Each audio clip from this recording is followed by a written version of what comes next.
이게 뭔데요? 이 봉투가 대체 뭐예요? 이혼 서류야. 오늘 장례 끝나고 바로 사인해. 지금이요. 어머니 빈소 앞에서 지금 이러는 거예요. 어차피 끝낼 거잖아. 생활 능력도 없는 게 뭘 기대하는 거야. 나 더 이상 못 해먹겠어. 이제 내가 필요 없어. 흰 봉투 하나가 장례식장 복도 바닥에 조용히 떨어졌습니다. 국화향이 빈소 문틈 사이로 새어나와 복도 가득 퍼져 있었죠. 정수아는 그 봉투를 내려다본 채 아무 말도 하지 않았어요. 강민주는 서류를 던진 뒤 아무 말 없이 등을 돌렸습니다.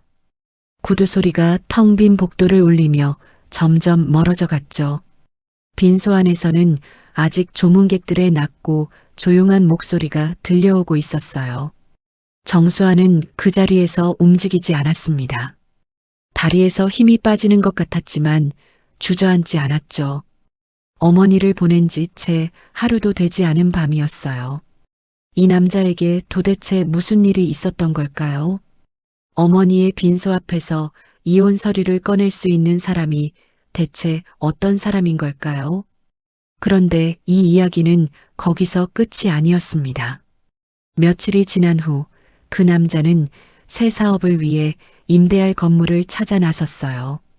그리고 그가 찾아간 건물의 건물주가 빈소 앞에서 자신이 버린 바로 그 여자였다는 걸 알게 됩니다. 사연을 듣기 전에 무료인 구독과 좋아요 먼저 눌러주세요. 2년 전 초가을, 이 이야기는 그때부터 시작되었습니다. 서울 외곽의 작은 예식장 안으로 늦가을 햇살이 비스듬히 들어오고 있었어요. 정수아는 그날 생애 처음으로 웨딩드레스를 입었습니다. 드레스 자락이 발목을 스치는 느낌이 낯설었지만 나쁘지 않았죠. 거울 앞에 서서 자신의 모습을 조용히 바라보았어요.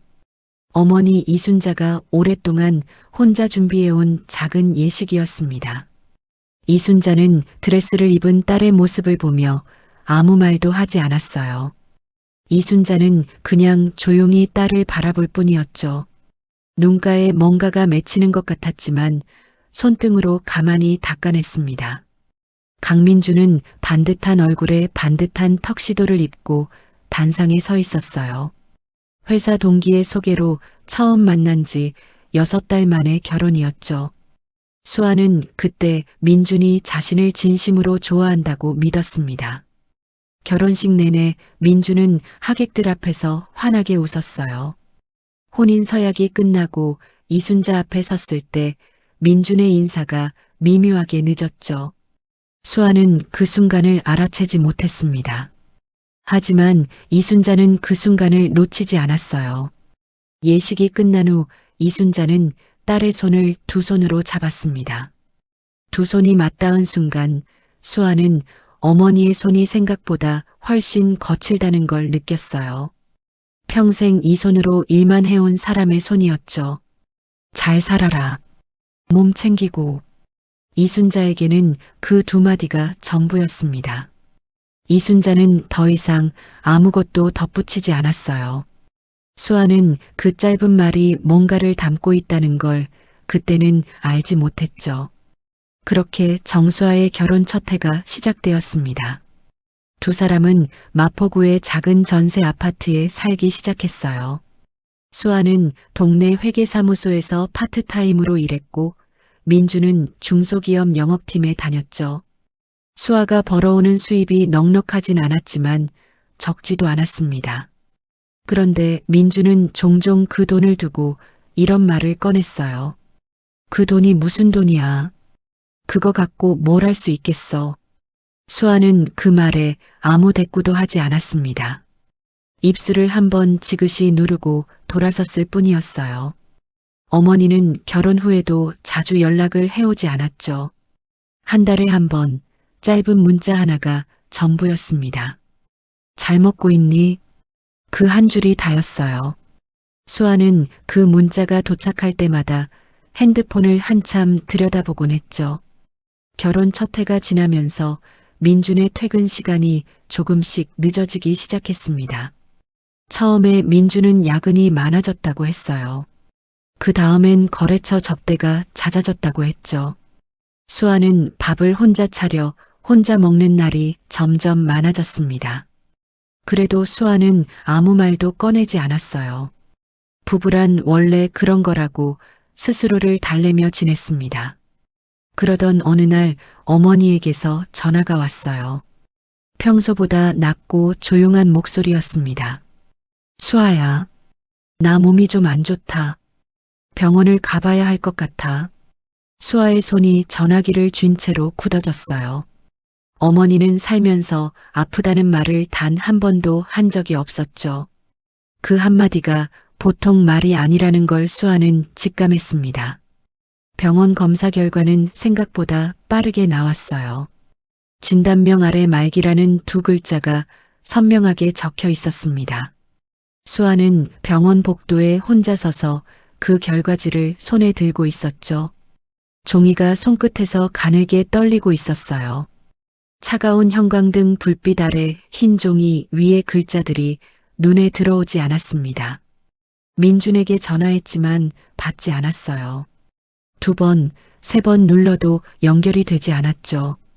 수아는 핸드폰을 가방에 넣고 혼자 어머니 병실로 걸어 들어갔습니다. 이순자는 침대 위에 반듯하게 누워 천장을 바라보고 있었어요. 수아가 들어오는 소리에 이순자가 고개를 돌렸죠. 결과 나왔어? 수아는 아무 말 없이 고개를 작게 끄덕였습니다. 그 이상 말을 이을 수가 없었어요. 이순자는 딸의 표정을 한번 보고는 고개를 다시 천장으로 돌렸죠. 알겠다.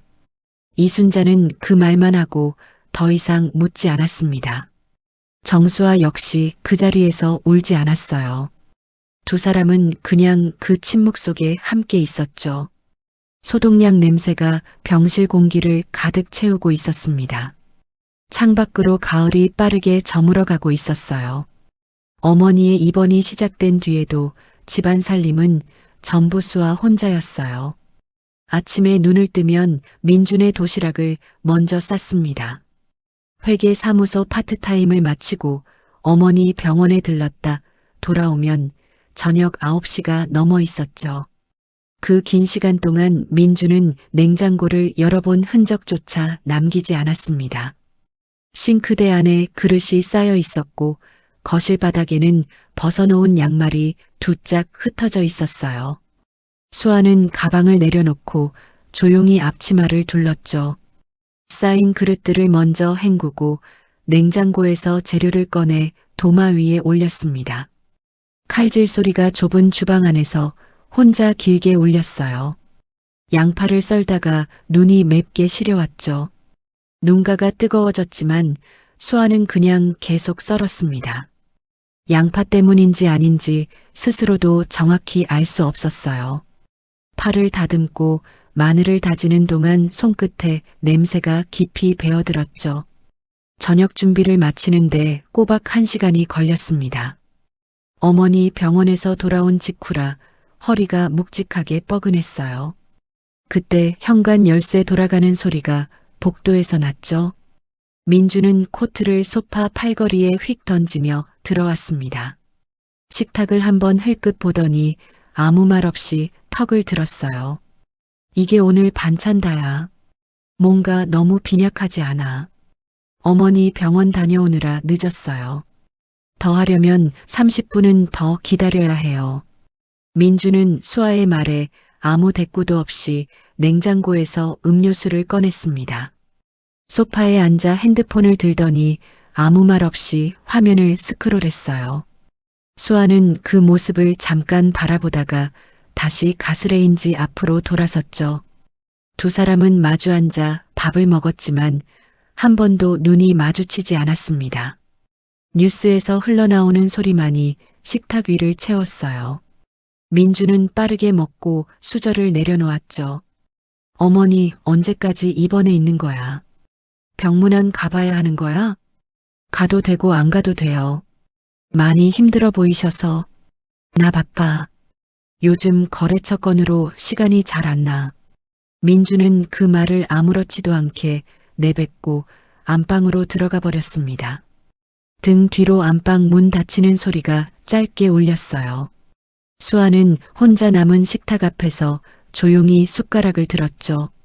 밥이 이미 미지근하게 식어 있었습니다. 국도 온기가 빠져나간 지 오래였어요. 그래도 수아는 남기지 않고 천천히 다 먹었죠. 배가 고프지 않아서 못 먹는 게 아니었습니다. 남겨두는 것이 더 쓸쓸하게 느껴질 것 같아서였어요. 밥그릇을 치우고 설거지를 마쳤을 때 시계가 10시를 넘어 있었죠. 수아는 거품이 남은 손을 헹구며 거울 속 자신의 얼굴을 바라봤습니다. 형광등빛 아래 얼굴이 낯빛으로 보였어요. 눈 아래 그늘이 짙게 내려앉아 있었죠. 언제부터였는지 정확히 기억이 나지 않았습니다. 다음 날도 그 다음 날도 똑같은 하루가 반복되었어요. 민주는 어머니 병문 안에 단 한 번도 나타나지 않았죠. 수아가 얘기를 꺼내면 민주는 항상 같은 방식으로 막았습니다. 나중에 가면 되잖아. 나 지금 여유가 없어. 수아는 그 말을 들을 때마다 더 이상 말을 이어가지 않았어요. 꺼낼수록 상황이 더 이상하고 처량하게만 느껴졌죠. 어머니가 입원한 지 3주가 지났을 때 수아는 다시 한번 부탁했습니다. 주말에 잠깐이라도 같이 가면 안 될까요? 많이 안 좋아지고 있어요. 이번 주말은 안 돼. 저번에 잡아놓은 약속이 있어. 민주는 핸드폰 화면을 보면서 말했습니다. 눈을 수아 쪽으로 한 번도 들지 않았어요. 수아는 더 아무 말 없이 주방으로 갔죠. 찬물을 틀고 그릇을 씻기 시작했습니다. 물이 손등을 타고 흐르며 손이 차갑게 굳어왔어요. TV 소리가 거실에서 끊임없이 울렸죠. 수아는 그 소리를 들으며 그릇을 끝까지 닦았습니다. 모든 것을 다 마치고 불을 끄고 침대에 누웠을 때 자정이 가까웠어요. 오늘 어머니는 죽 한 그릇을 절반도 먹지 못했습니다. 한 숟가락을 뜨다가 힘들다며 숟가락을 침대 위에 내려놓았죠. 수아는 그 모습을 바라보면서 아무 말도 하지 못했어요. 그냥 침대 옆 의자에 앉아 어머니 손을 가만히 잡고 있었습니다. 그것이 그날 수아가 어머니를 위해 할 수 있는 전부였어요.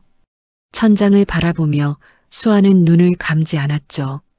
병실 창 너머 흔들리던 마른 나뭇가지가 자꾸 떠올랐습니다. 소독약 냄새도 아직 코끝에 남아 있었어요. 민주는 이미 코를 골며 자고 있었죠. 두 사람 사이의 이불 가장자리가 경계선처럼 또렷하게 보였습니다. 수아는 그 선을 넘지 않고 반듯하게 누워 있었어요. 자신이 그 경계를 만들었는지 민준이 만들었는지 이제는 알 수 없었죠. 밤이 깊어갈수록 방 안 공기가 서늘하게 식어갔습니다. 수아는 이불을 턱 아래까지 끌어올렸어요. 어머니는 지금 병원 침대 위에 혼자 누워 있을 거였죠. 밤새 복도에서 들려오는 발소리를 혼자 듣고 있을 거였습니다. 수아는 그 생각에 다시 눈을 떴어요. 어머니가 혼자 깨어 있을 것 같아서 같이 깨어 있어야 할 것 같았죠. 그것이 지금 수아가 할 수 있는 또 다른 전부였습니다. 먼 곳에서 자동차 소리가 희미하게 들려왔어요. 새벽이 오고 있었죠. 수아는 그제야 눈을 감았습니다. 잠이 올 것 같지 않았지만 그래도 눈을 감았어요. 어머니가 입원한 지 한 달이 지나 있었습니다. 그 한 달 동안 민주는 단 한 번도 병원의 모습을 드러내지 않았어요. 수아는 그 사실을 어머니에게 한 번도 말하지 않았죠. 물어올 때마다 바쁘다고 했고 이순자는 더 캐묻지 않았습니다. 그날도 수아는 파트타임을 마치자마자 병원으로 달려왔어요. 병실 문을 열자 이순자가 창밖을 조용히 바라보고 있었죠. 왔냐? 오늘 얼굴이 좀 나아 보이네. 엄마 얼굴도 어제보다 색이 있어요. 오늘은 좀 어때요? 이순자는 아주 가볍게 한번 웃었습니다. 오래된 사진처럼 흐리고 조심스러운 미소였어요. 수아는 조용히 가방에서 보온통을 꺼냈죠. 아침 일찍 직접 끓여온 미음이었습니다. 이거 먹어봐요. 오늘은 생강 좀 넣어서 다르게 끓였어요. 또 끓여왔어. 너도 제대로 챙겨 먹고 다니냐? 먹고 다녀요. 걱정하지 마요. 이순자는 미음을 한 숟가락 받아 천천히 입에 넣었습니다. 조용히 삼키고 잠깐 눈을 감았어요. 맛있다. 이게 어릴 때 내가 끓여줬던 거랑 비슷하네. 수아는 그 말에 아무 대꾸 없이 다음 숟가락을 조용히 떴죠. 이순자가 손을 들어 천천히 저었습니다. 됐다. 더는 못 먹겠어. 조금만 더 먹어요. 딱 한 숟가락만이요.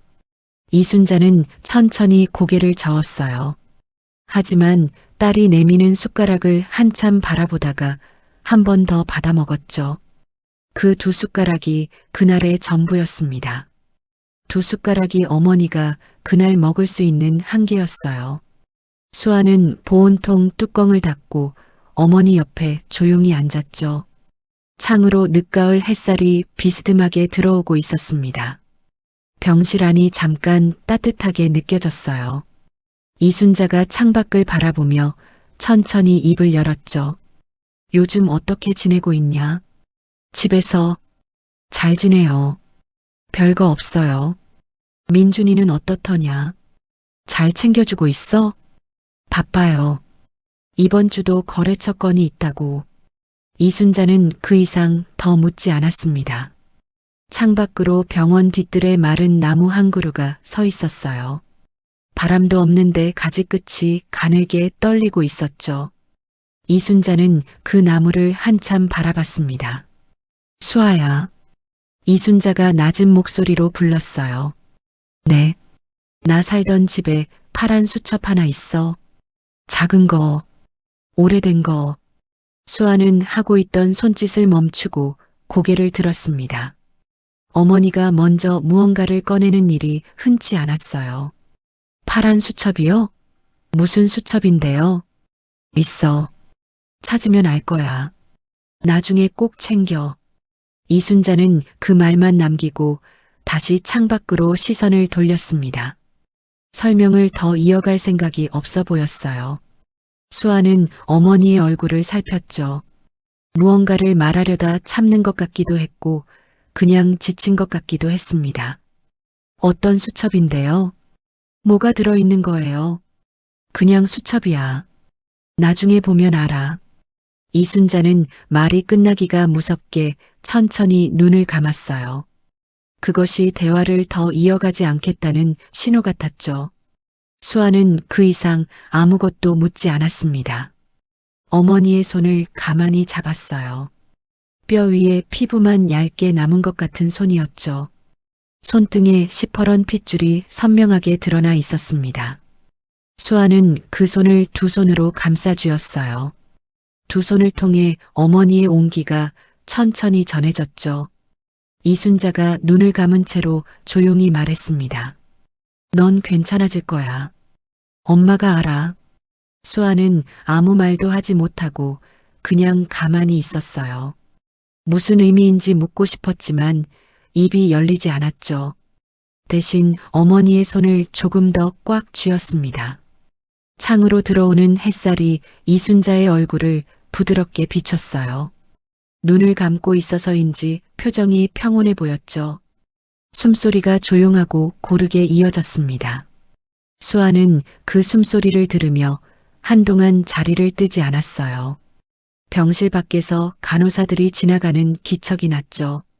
카트 바퀴 구르는 소리와 나직한 대화 소리가 복도를 지나갔습니다. 수아는 그것들을 다 들으면서도 움직이지 않았어요. 어머니가 완전히 잠드는 것을 보고 나서야 조용히 손을 놓았죠. 의자에서 일어나 침대 이불을 어머니 어깨까지 끌어올렸습니다. 이순자의 어깨가 얼마나 좁아졌는지 그제야 또렷하게 눈에 들어왔어요. 수아는 잠깐 그 자리에 서서 어머니의 얼굴을 바라봤죠. 무언가 말하고 싶었습니다. 하지만 잠든 어머니를 깨우고 싶지 않았어요. 수아는 조용히 몸을 돌려 병실 문을 나섰죠. 복도 창밖으로 햇살이 낮게 기울어 있었습니다. 어느새 저녁이 가까워 오고 있었어요. 파란 수첩이 뭔지 아직 알 수 없었죠. 하지만 그 말이 자꾸 귀에 맴돌았습니다. 나중에 보면 알아. 어머니가 그 말을 꺼낸 방식이 이상하게도 가슴에 걸렸어요. 평생 아무것도 숨기지 않던 어머니가 처음으로 무언가를 감추고 있었죠. 수아는 복도 끝에서 잠깐 멈추었습니다. 그리고 다시 한번 병실 문 쪽을 돌아봤어요. 닫힌 문 너머로 어머니의 고른 숨소리가 들릴 것 같았죠. 어머니가 입원한 지 2달째 되던 날 밤이었습니다. 수아는 병원에서 밤을 새우기로 했어요. 어머니의 숨소리가 며칠 전부터 달라져 있었죠. 낮에는 멀쩡하다가 밤만 되면 호흡이 얕고 불규칙하게 변했습니다. 담당 의사는 조심스러운 표정으로 가족들이 곁에 있어주는 게 좋겠다고 했어요. 수아는 그날 저녁 민준에게 문자를 보냈죠. 오늘 병원에서 자려고요. 어머니 상태가 안 좋아요. 민준의 답장은 2시간이 지나서 왔습니다. 알았어. 연락해. 그게 전부였어요. 수아는 핸드폰을 가방에 넣고 보호자 의자를 침대 옆으로 바짝 당겼죠. 병실 안의 다른 환자 보호자들도 각자의 자리에서 조용히 밤을 보내고 있었습니다. 커튼이 반쯤 쳐져 있었고 형광등은 가장 낮은 밝기로 조용하게 켜져 있었어요. 이순자는 눈을 감고 있었지만 잠든 건지 아닌지 알 수 없었죠. 수아는 어머니의 손을 가만히 잡았습니다. 손이 낮보다 더 차가워져 있었어요. 손끝에서 온기가 빠져나간 것 같아 수아는 2 손으로 더 꽉 감쌌죠. 자정이 지나서야 이순자가 눈을 천천히 떴습니다. 수아야, 아직 있었냐? 네, 여기 있어요. 어디 안 가요. 이순자는 천장을 바라보며 잠깐 눈을 깜빡였어요. 말을 꺼내려는 것 같았는데 한참이 걸렸죠. 수아야, 나 할 말이 있어. 얘기해요. 듣고 있어요. 너한테 미안한 게 있어. 수아는 말이 이어지기를 기다렸습니다. 이순자의 숨소리가 한번 크게 흔들렸어요. 엄마가 평생 가난하게 산 게 아니야. 수아는 순간 무슨 말인지 이해하지 못했죠. 엄마, 들어. 다 들어야 해. 이순자의 목소리에 처음 듣는 힘이 실렸습니다. 수아는 더 아무 말도 하지 않았어요. 내 외할아버지가 돌아가시고 나서 내가 땅을 받았어. 아무한테도 얘기 안 했지. 너한테도. 엄마, 그 돈으로 건물을 하나씩 샀어. 오래 걸렸지. 20년이 넘게 걸렸어. 수아의 손이 어머니 손 위에서 굳어졌습니다. 귀로는 듣고 있는데 머릿속에서 말들이 제대로 자리를 잡지 못했어요. 건물이요. 건물을 샀다고요. 새 채야. 다 내 명의로 해뒀어. 상태 씨한테 맡겨놨어. 이순자는 말을 마치고 눈을 감았습니다. 말 한마디 한마디에 숨이 짧게 가빠지고 있었어요. 왜 말 안 했어요? 왜 이제 말하는 거예요? 말하면 내가 기대고 싶어질 것 같아서 내 힘으로 살아봐야 했으니까. 수아는 아무 말도 할 수 없었죠. 목이 좁아지는 것 같았습니다. 파란 수첩 있잖아. 거기 다 적혀 있어. 건물 주소도, 상태 씨 연락처도. 상태 씨가 누구예요? 박상태, 부동산 관리인. 오래됐어. 믿을 수 있는 사람이야. 이순자는 말을 마친 뒤 한동안 숨을 고르게 가다듬었습니다. 수아는 눈을 깜빡이지 않은 채로 어머니를 바라봤어요. 눈가가 뜨겁게 달아올랐죠. 엄마, 왜 그렇게 살았어요? 왜 그렇게 힘들게 살았어요? 힘들지 않았어. 너 보면서 살았으니까. 이순자가 낮고 조용하게 말했습니다. 그 말이 병실 안의 고요한 공기 속에서 아주 또렷하게 울렸어요. 수아는 손등으로 눈가를 눌렀죠. 눈물을 참으려고 힘을 주었지만 손등이 금방 젖어들었습니다. 이순자가 감은 눈 그대로 말을 이었어요. 수아야, 앞으로는 내 인생 살아. 내 것 찾아서 살아. 엄마, 응, 나 지금 많이 무서워요. 이순자는 대답 대신 수아의 손 위에 자신의 손을 가만히 얹었습니다. 차가운 손이었지만 수아는 그 손에서 무언가 따뜻한 것을 느꼈어요. 두 사람은 그 이후로 아무 말 없이 그냥 오래도록 함께 있었죠. 새벽 3시가 넘어 있었습니다. 복도에서 간호사의 조용한 발걸음 소리가 이따금 지나갔어요. 창밖은 아직 깜깜했죠.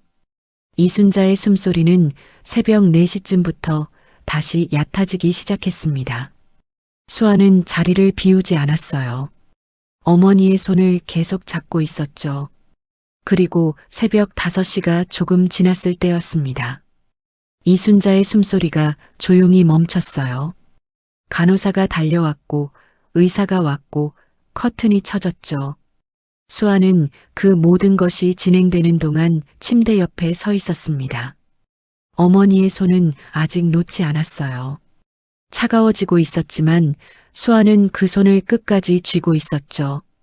바깥에서 새벽빛이 천천히 밝아오기 시작했습니다. 어머니의 마지막 새벽이 조용하고 고요하게 지나가고 있었어요. 장례는 3일장으로 치르기로 했습니다.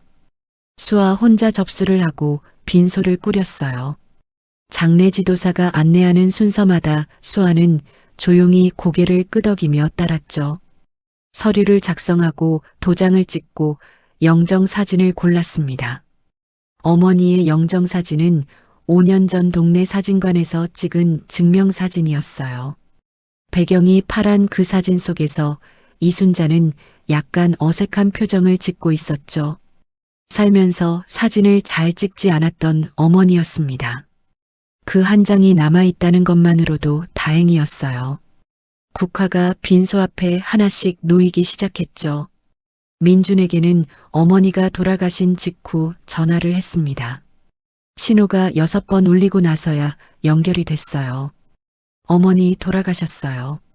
장례식장에 와야 해요. 수아의 목소리는 떨리지 않았습니다.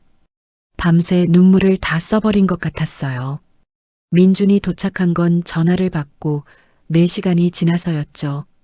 장례식장 입구에 들어서는 민준의 손에는 핸드폰이 들려 있었습니다. 들어오는 내내 화면을 보고 있었어요. 수아 앞에 서서야 핸드폰을 호주머니에 넣었죠. 빨리 오려고 했는데 처리할 게 있어서. 네. 수아는 그 이상 아무 말도 하지 않았습니다. 민주는 빈소 안으로 들어가 영정사진 앞에 섰어요. 향을 피우고 2번 절을 했죠. 형식적으로 완전했습니다. 하지만 그 자리에 머문 시간은 5분이 채 안 됐어요. 조문객은 언제부터 오는 거야? 오후부터요. 알겠어. 나 잠깐 바깥에 있을게. 민주는 빈소를 나서며 다시 핸드폰을 꺼냈습니다. 수아는 그 뒷모습을 잠깐 바라봤어요. 그러고는 다시 접수대 앞으로 돌아갔죠. 조문객을 맞이하는 일도 수아 혼자였습니다. 어머니의 지인 몇 명이 먼저 왔어요. 대부분 연세 드신 분들이었고 수아가 잘 알지 못하는 얼굴들이었죠. 그분들은 수아의 손을 잡고 조용히 위로했습니다. 수아는 고맙습니다. 소리를 반복하며 허리를 굽혔어요. 절을 하고 고개를 드는 사이사이 민준이 보이지 않았죠. 입구 쪽을 살폈지만 장례식장 안에 없었습니다. 바깥에 나가 있는 것 같았어요. 나가서 확인하러 갈 수 있는 상황이 아니었죠. 조문객들이 이어졌고 수아는 자리를 지켰습니다. 저녁이 되어서야 민준이 다시 안으로 들어왔어요. 뭔가를 먹고 온 것 같은 냄새가 났죠. 수아는 아무것도 먹지 못한 채로 서 있었습니다.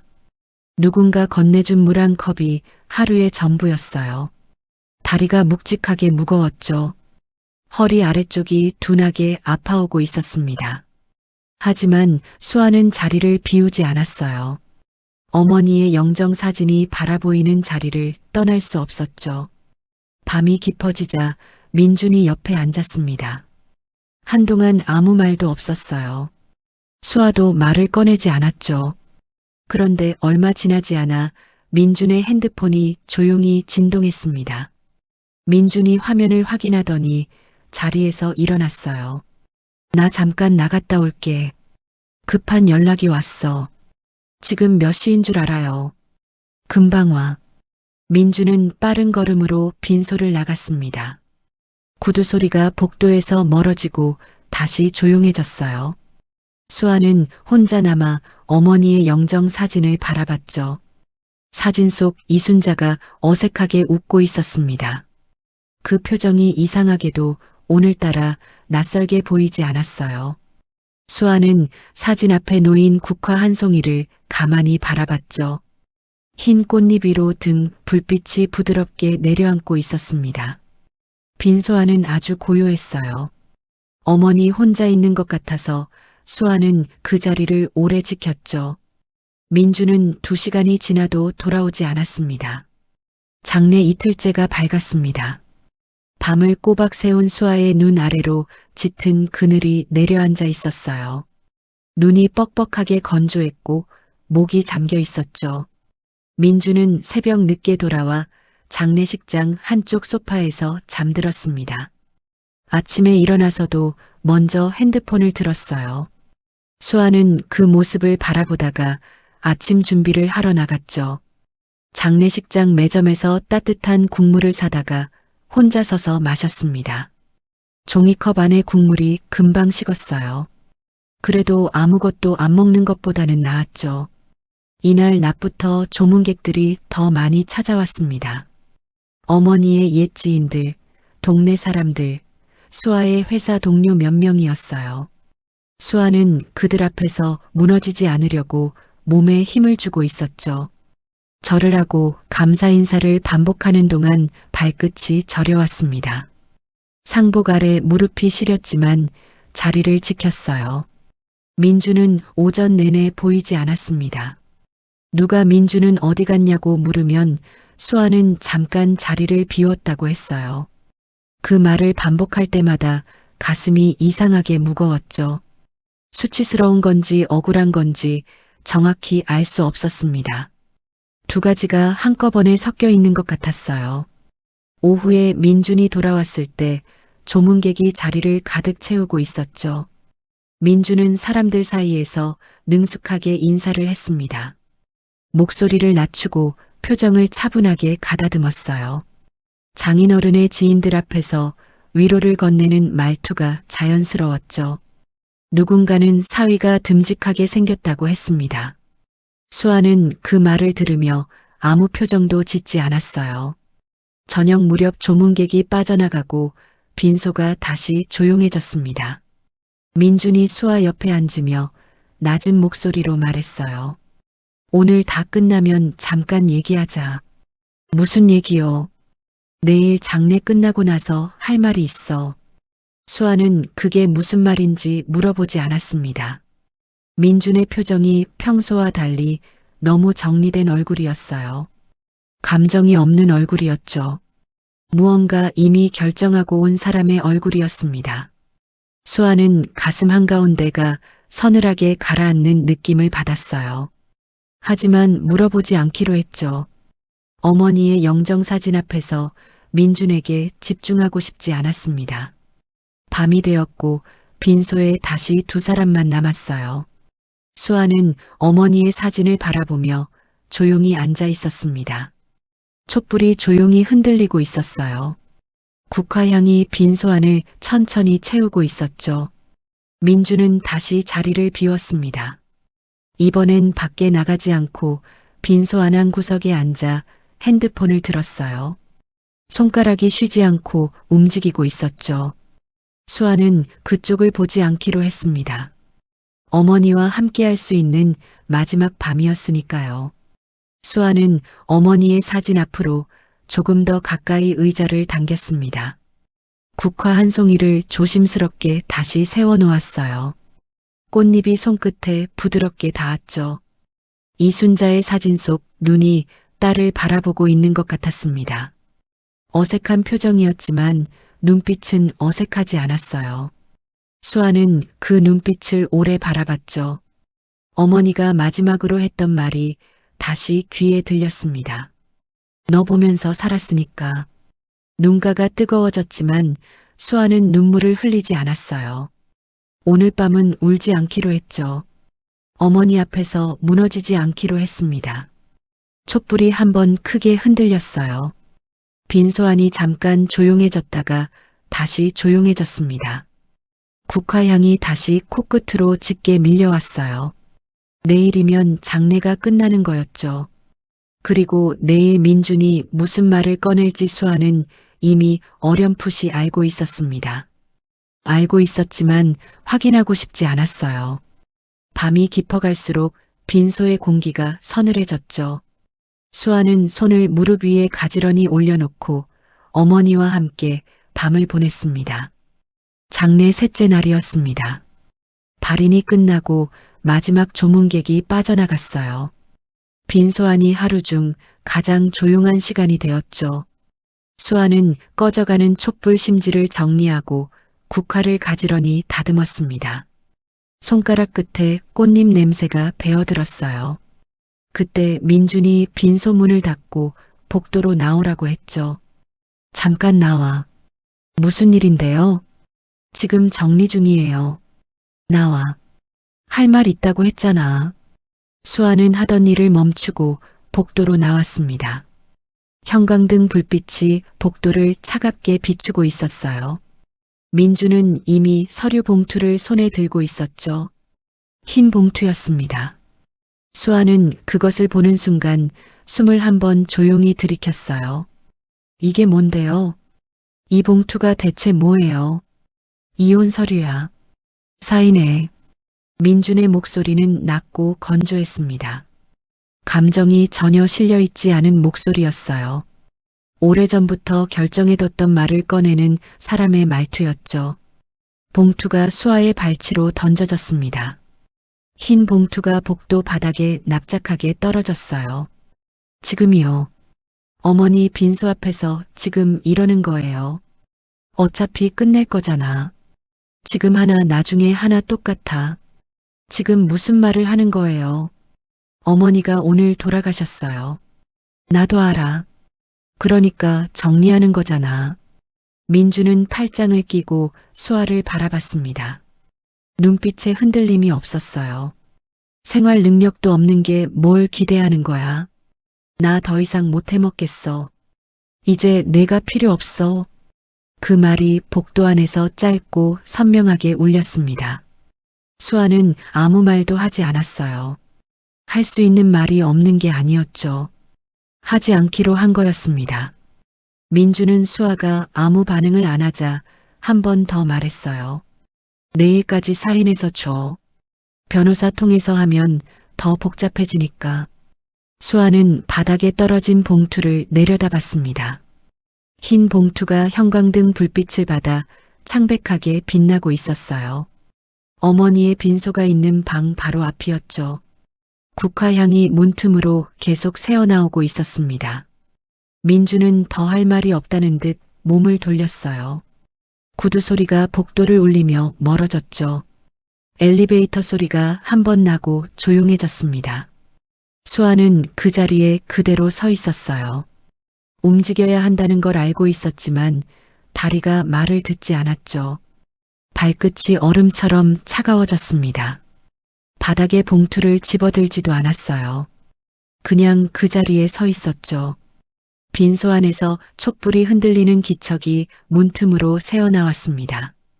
어머니가 저 안에 있었어요. 오늘 아침까지만 해도 저 방 안에 어머니가 있었죠. 그런데 지금 이 복도에는 아무도 없었습니다. 수아는 천천히 무릎을 굽혔어요. 바닥에 떨어진 봉투를 집어들었죠. 봉투 안의 서류가 두툼하게 느껴졌습니다. 손끝으로 종이에 각진 모서리가 전해졌어요. 수아는 그 봉투를 쥔 채로 천천히 일어섰죠. 빈소문을 다시 열고 안으로 들어갔습니다. 어머니의 영정사진 앞에 국화향이 여전히 가득했어요. 수아는 봉투를 바닥에 내려놓고 어머니의 사진 앞에 조용히 앉았죠. 이순자가 사진 속에서 여전히 어색하게 웃고 있었습니다. 수아는 그 사진을 바라보며 입술을 꼭 눌렀어요. 이제 당신이 필요 없어요. 민준의 말이 다시 귀에 울렸죠. 수아는 그 말을 삼키듯 눈을 감았습니다. 오래 감고 있었어요. 뜨거운 것이 눈 안쪽에서 차오르는 게 느껴졌지만 끝내 흘리지 않았죠. 어머니 앞에서 무너지지 않겠다고 했으니까요. 그렇게 마지막 밤이 지나갔습니다. 긴 밤이었어요. 그리고 그것이 정수아라는 사람이 경험한 가장 낮은 바닥이었죠. 하지만 그 바닥에서 수아는 일어날 준비를 조용히 시작하고 있었습니다. 자신도 모르게 그 봉투를 손에 쥔 채로. 장례가 끝난 다음 날이었습니다. 수아는 어머니가 살던 집으로 혼자 향했어요. 경기도 외곽의 작은 단독주택이었죠. 수아가 어릴 때부터 자라온 집이었습니다. 대문 열쇠를 돌리는 손이 묵직하게 느껴졌어요. 삐걱거리는 문소리가 오래된 집의 공기를 흔들었죠. 문을 열자마자 먼지 냄새와 오래된 나무 냄새가 한꺼번에 밀려왔습니다. 어머니가 2달 동안 입원해 있는 사이 집안은 그 시간 그대로 멈춰 있었어요. 주방 창틀에 먼지가 얇게 쌓여 있었고 거실 바닥에 슬리퍼 2짝이 나란히 놓여 있었죠. 수아는 그 슬리퍼를 한참 바라봤습니다. 어머니의 발 모양으로 눌린 슬리퍼였어요. 발을 집어넣어 밟고 싶었지만 그러지 않았죠. 수아는 조용히 가방을 내려놓고 유품 정리를 시작했습니다. 장롱부터 열었어요. 어머니의 옷가지들이 단정하게 개어 쌓여 있었죠. 낡았지만 깨끗했습니다. 평생 작은 것 하나도 허투루 쓰지 않은 사람의 장롱이었어요. 옷들을 하나씩 꺼내 접으며 골판지 상자에 담았죠. 손끝에 어머니의 옷감이 닿을 때마다 가슴이 조여들었습니다. 손을 멈추지 않으려고 계속 움직였어요. 장롱 안쪽 구석에 낡은 보자기가 하나 있었습니다. 수아는 보자기를 꺼내 조심스럽게 펼쳤어요. 안에는 오래된 편지 봉투 몇 장과 수아의 어린 시절 사진들이 담겨 있었죠. 유치원 졸업사진, 초등학교 입학식 사진, 중학교 교복을 입은 수아의 사진.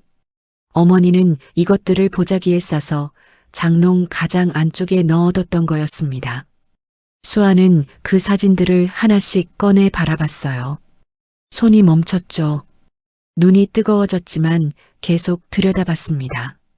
사진 뒷면에 어머니의 글씨가 적혀 있었어요. 수아 6살, 수아 8살, 수아 중학교 첫날. 글씨체가 서툴고 삐뚤었지만 한자 한자 꾹 눌러 써 있었죠. 수아는 그 글씨를 손끝으로 살짝 짚었습니다. 한참을 그렇게 앉아 있었어요. 그러다가 정신을 차리고 다시 정리를 시작했죠. 선반을 닫고 서랍을 열어 내용물을 확인했습니다. 대부분 오래된 생활 서류들이었어요. 수도요금 고지서, 의료보험 영수증, 오래된 달력. 그것들을 분류하면서 손을 계속 움직였죠. 마지막으로 안방 침대 서랍을 열었습니다. 안에는 몇 가지 작은 물건들이 담겨 있었어요. 손톱깎이, 귀이개, 반창고 한 통. 그 아래 낡은 수첩 하나가 있었습니다. 표지가 파란색이었어요. 오래 손에 쥐었던 것처럼 귀퉁이가 닳고 해져 있었죠. 수아는 그것을 꺼내 바라봤습니다. 파란 수첩. 어머니가 병원에서 마지막으로 당부했던 그것이었어요. 수아의 손이 잠깐 굳었죠. 수첩을 바닥에 내려놓고 그 앞에 무릎을 꿇고 앉았습니다. 표지 위에 손을 얹었어요. 닳아버린 표지가 손바닥에 거칠게 닿았죠. 어머니가 이것을 얼마나 오래 만져온 걸까 하는 생각이 들었습니다. 표지의 색이 가장자리부터 발에 있었어요. 파란빛이 빠진 자리가 하얗게 드러나 있었죠. 수아는 천천히 수첩을 펼쳤습니다. 첫 장에 어머니의 서툰 글씨가 가득했어요. 숫자들이 가득 적혀 있었습니다. 날짜와 금액과 지명이 빼곡하게 줄지어 있었죠. 수아는 첫 줄을 읽었습니다. 그리고 다음 줄을 읽었어요. 그 다음 줄을 읽었죠. 읽을수록 손이 차갑게 굳어갔습니다. 수아는 그 자리에서 한참 동안 움직이지 못했어요. 창밖으로 낮 햇살이 먼지 낀 유리창을 통해 희미하게 들어오고 있었습니다. 파란 수첩 안의 첫 줄에는 날짜가 적혀 있었습니다. 23년 전이었어요. 그 아래로 금액이 적혀 있었죠. 5천만 원. 그 옆에 토지 매입이라는 5글자가 어머니의 서툰 글씨로 적혀 있었습니다. 수아는 그 글자를 2번 읽었어요. 그 다음 줄에도 날짜와 금액이 있었죠. 2년 뒤 날짜였습니다. 1억 2천만 원. 건물 매입 완료. 수아는 숨을 멈췄어요. 페이지를 넘겼습니다. 다음 장에도 숫자가 이어졌어요. 임대 수익 수납 기록이었죠. 매달 들어오는 금액이 차곡차곡 적혀 있었습니다. 70만 원, 85만 원, 90만 원. 금액이 조금씩 늘어나고 있었어요. 수아는 페이지를 계속 넘겼습니다. 기록은 23년치가 빼곡했어요. 한 번도 빠진 달이 없었죠. 어떤 달은 숫자 옆에 짧은 메모가 붙어 있었습니다. 수리비 지출, 세입자 교체, 공실한 달. 어머니는 이 모든 것을 혼자 해온 거였어요. 수아가 아무것도 모르는 사이에 혼자서 23년을 해온 거였죠. 수아는 수첩을 내려놓고 침대 서랍 안쪽을 다시 살폈습니다. 안쪽 깊숙이 누런 봉투 하나가 더 있었어요. 조심스럽게 꺼내 열었습니다. 안에서 서류들이 나왔어요. 부동산 등기권리증이었습니다. 1장, 2장, 3장. 3장 모두였어요. 등기권리증 첫 번째 장의 소유자 이름을 확인했습니다. 정수아. 수아는 눈을 한번 감았다가 떴어요. 다시 봤습니다. 정수아. 자신의 이름이었죠. 두 번째 등기권리증을 펼쳤습니다. 정수아. 세 번째도 마찬가지였어요. 3장 모두 이미 수아의 명의였습니다. 언제 이렇게 해둔 건지 날짜를 확인했어요. 가장 최근 등기 변경일이 6개월 전이었습니다. 어머니가 입원하기 2달 전이었죠. 어머니는 몸이 안 좋아지는 걸 느끼면서 미리 해뒀던 거였어요. 딸이 아무것도 못 받고 나앉게 될까봐 미리 손을 써둔 거였죠. 수아는 등기권리증 3장을 바닥에 나란히 펼쳐 놓았습니다. 파란 통장 수첩도 그 옆에 놓았어요. 그 앞에 무릎을 꿇고 한참 바라봤죠. 어머니가 왜 가난한 척을 하며 살았는지 이제 이해가 됐습니다. 수아가 알면 기대게 될까 봐서였어요. 어머니는 딸이 스스로 살 수 있는 힘을 키우기를 바랐던 거였죠. 그래서 숨긴 거였습니다. 딸이 충분히 단단해질 때까지. 하지만 어머니는 마지막엔 남겨두고 갔어요. 딸 혼자 맞서야 할 세상을 위해 가장 단단한 것을 남겨두고 간 거였죠. 수아의 손이 등기권리증 위에 천천히 내려앉았습니다. 종이가 차갑게 손바닥에 닿았어요. 눈가가 또 뜨거워졌습니다. 이번에는 참지 않았어요. 눈물이 등기권리증 위에 조용히 한 방울 떨어졌죠. 수아는 그것을 닦지 않았습니다. 잠깐 그냥 두었어요. 어머니가 23년 동안 만져온 파란 수첩의 다른 표지 위로 햇살이 내려앉고 있었습니다. 조용하고 따뜻했어요. 수아는 한참 뒤 천천히 일어나 눈을 닦았죠. 그리고 수첩을 가슴에 품었습니다. 내레이터가 없어도 알 수 있었어요. 지금 이 순간부터 정수아의 이야기가 다르게 시작되고 있었으니까요. 파란 수첩 마지막 페이지에 박상태라는 이름과 전화번호가 적혀 있었습니다. 어머니의 글씨였어요. 믿을 수 있는 사람이야 라고 했던 어머니의 말이 다시 떠올랐죠. 수아는 그 번호로 전화를 걸었습니다. 신호가 2번 울리고 바로 연결됐어요. 목소리는 낮고 차분했죠. 박상태입니다. 저 정수아예요. 이순자 씨 딸이에요. 전화기 너머에서 잠깐 침묵이 흘렀습니다. 아, 수아 씨, 기다리고 있었어요. 어머니한테 연락 올 거라고 들었습니다. 그 목소리에서 오래된 신뢰의 무게가 느껴졌어요. 다음 날 낮수아는 박상태의 사무소를 찾아갔습니다. 사무소는 낡은 건물 1층에 있었어요. 유리문에 부동산 관리라는 글씨가 오래되어 발해 있었죠. 안으로 들어서자 박상태가 자리에서 일어났습니다. 예순에 가까운 인상이었지만 눈빛이 또렷했어요. 어서 오세요. 앉으세요. 네. 감사합니다. 두 사람은 마주 앉았습니다. 박상태가 먼저 커피를 내밀었어요. 따뜻한 커피 향이 좁은 사무실 안에 퍼졌죠. 수아는 컵을 두 손으로 감쌌습니다. 손이 아직도 차가웠어요. 어머니 장례는 잘 치르셨어요? 네. 어제 끝났어요. 많이 힘드셨겠다. 혼자 다 하셨을 텐데. 수아는 그 말에 아무 대꾸를 하지 않았습니다. 그냥 조용히 커피를 한 모금 마셨어요. 박상태가 서랍에서 파일 하나를 꺼냈죠. 두툼한 파일이었습니다. 이게 새 채 건물의 관리 현황이에요. 어머니가 20년 넘게 저한테 맡겨두신 거고요. 20년이요.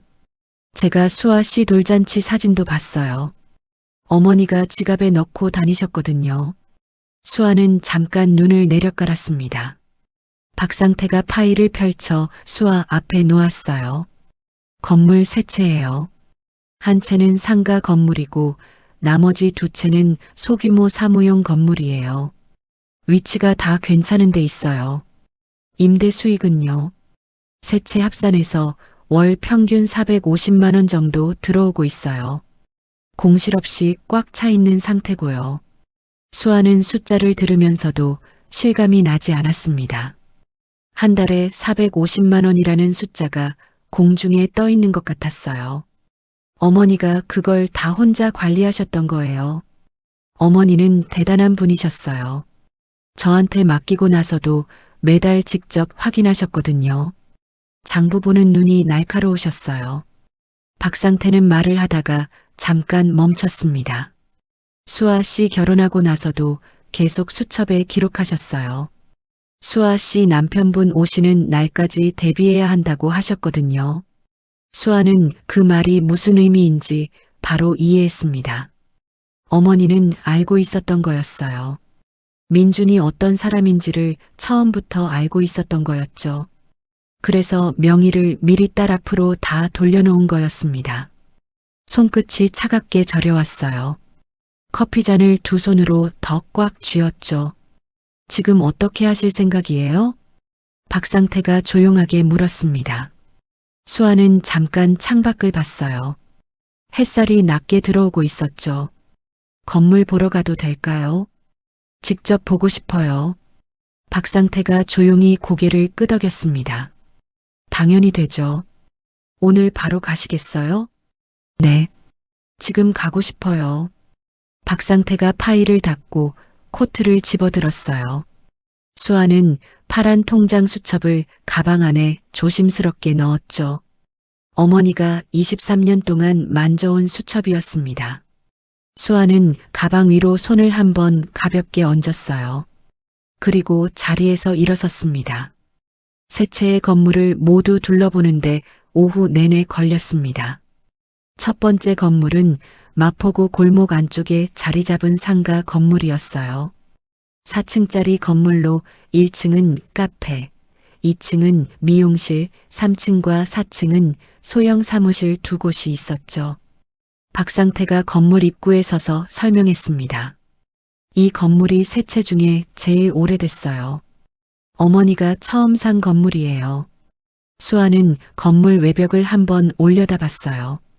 낡았지만 단단해 보였습니다. 오랫동안 관리를 잘 받아온 건물의 느낌이 났죠. 안으로 들어가 층마다 천천히 걸었습니다. 각 층에서 세입자들이 조용히 일을 하고 있었어요. 카페에서는 커피 냄새가 올라왔고 미용실에서는 드라이어 소리가 새어나왔죠. 수아는 그 소리들을 들으며 복도를 걸었습니다. 이 공간들이 지금 자신의 것이라는 게 아직 실감이 나지 않았어요. 두 번째 건물은 여의도 외곽에 있었습니다. 소규모 사무용 건물로 5층짜리였어요. 각 층에 소형 사무실이 2개씩 들어서 있었죠. 세입자는 모두 소규모 스타트업과 프리랜서 사무실이었습니다. 박상태가 옥상 문을 열어줬어요. 옥상으로 올라서자 서울 전경이 시원하게 펼쳐졌습니다. 늦가을 바람이 코트 자락을 흔들었어요. 수아는 난간을 잡고 아래를 내려다봤죠. 사람들이 작게 움직이고 있었습니다. 저 아래 어딘가에 민준이 있을 거였어요. 이혼 서류가 아직 수아의 가방 안에 있었습니다. 아직 사인하지 않았죠. 세 번째 건물은 마지막으로 들렀어요. 서대문구 주택가 입구에 있는 작은 사무용 건물이었습니다. 3층짜리 건물로 세 채 중 가장 작았지만 위치가 좋았어요. 박상태가 3층 복도 창가 앞에 섰죠. 이 건물이 어머니가 가장 아끼던 곳이에요. 여기 세입자들이 오래됐거든요. 얼마나요? 짧은 분이 5년이고 긴 분은 12년이에요. 수아는 창밖을 내려다봤습니다. 골목이 조용하게 뻗어 있었어요. 햇살이 복도 바닥에 길게 드리워져 있었죠. 어머니가 이 복도를 걸었을 거라는 생각이 들었습니다. 관리하러 혼자 이 계단을 오르내렸을 거였어요. 수아가 아무것도 모르는 사이에 혼자 이 모든 것을 해왔던 거였죠. 박상태가 조용히 말했습니다. 어머니가 항상 하시던 말씀이 있었어요. 뭐라고 하셨는데요? 내 딸은 언젠가 여기 서게 될 거야. 그때 이 건물이 든든한 발판이 됐으면 한다고. 수아는 창밖을 바라보는 채로 눈을 감았습니다. 바람이 한번 부드럽게 지나갔어요. 코트 자락이 흔들렸죠. 눈을 떴을 때 골목 햇살이 눈에 들어왔습니다. 수아는 박상태를 바라봤어요. 제가 직접 관리하고 싶어요. 박상태가 잠깐 수아를 바라보다가 고개를 끄덕였습니다. 잘하실 거예요. 어머니 딸이니까. 수아는 아무 말도 하지 않았어요.